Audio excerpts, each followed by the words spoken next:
Mysterious perceptions come over us when we stand in front of the great sight of nature.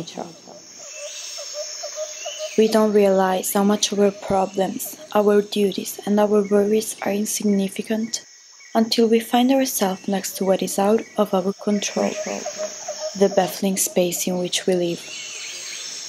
The greatest expression of these sublime feelings could be found when we experience the baffling par excellence, the universe.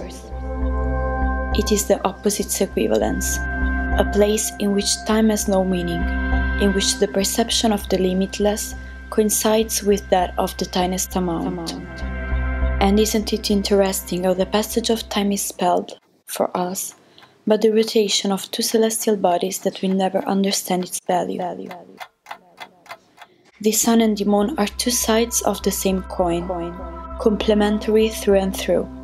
The perfect contrast between light and darkness that sometimes blends together, creating breathtaking sights.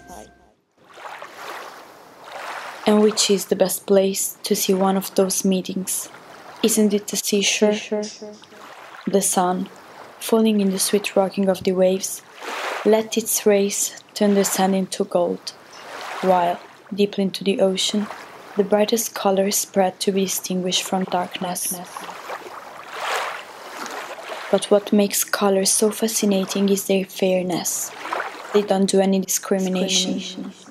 Color is the main characteristic of what's around us, as the ocean, the universe, and the field of flowers marked by the coming of spring.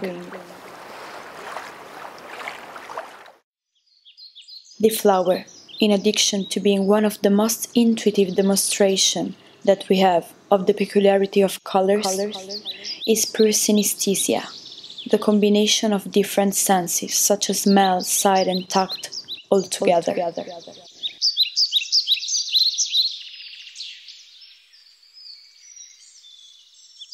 So, next time negativity takes ourselves, we have to fight it by marveling at the wonderful sights that every day nature offers to us. Light beats darkness, as colors beat tears.